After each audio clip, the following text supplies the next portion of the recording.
Jonathan Matija cambriolé, il explique pourquoi il avoir fait appel à la police.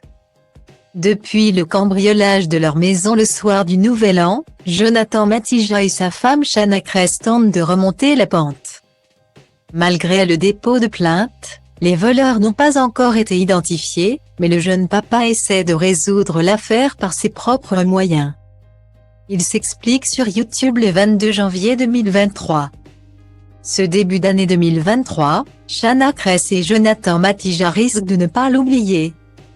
Après avoir difficilement fêté la Saint-Sylvestre à Nice avec leur fils Lucas, les jeunes parents ont été avertis par leur voisine d'un cambriolage dans leur maison.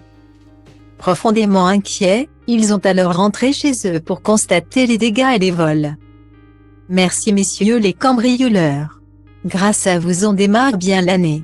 En plus d'avoir pillé notre intimité.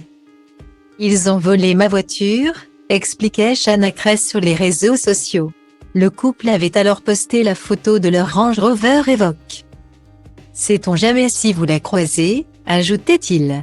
Cet événement a particulièrement bouleversé le couple qui se dit prêt à partir vivre à l'étranger.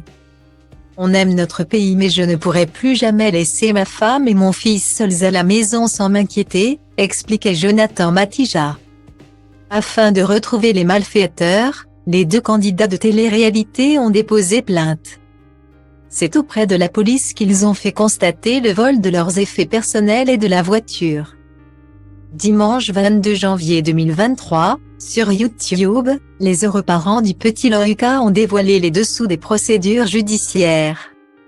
Sans véritable nouvelle de la police, Jonathan Matija a dû les relancer pour savoir ce qu'il en était.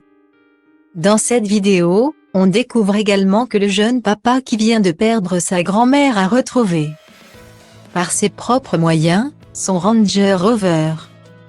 Je vais tourner dans la cité et fouiner un peu partout, je vais rentrer dans les caves. Point. Virgule commence-t-il par dire avant de crier. La tête de ma mère, il y a ma voiture enfin retrouvée. Il a fait à nouveau appel à la police, mais les choses ne se sont pas passées comme prévu. La prise d'empreinte ADN a duré 20 minutes, il a dû payer 330 € de frais de garage et les malfrats ne sont toujours pas identifiés. Je regrette sincèrement d'avoir fait les choses correctement, à savoir retrouver la voiture et d'avoir appelé la police dès que c'était réalisé parce que si je l'avais laissé sur place et que j'avais laissé un traceur j'aurais eu une chance de retrouver ceux qui avaient fait ça. Aussitôt dit, aussitôt fait. Jonathan Matija a replacé sa voiture à l'endroit volé avec un traceur et espère retrouver les cambrioleurs.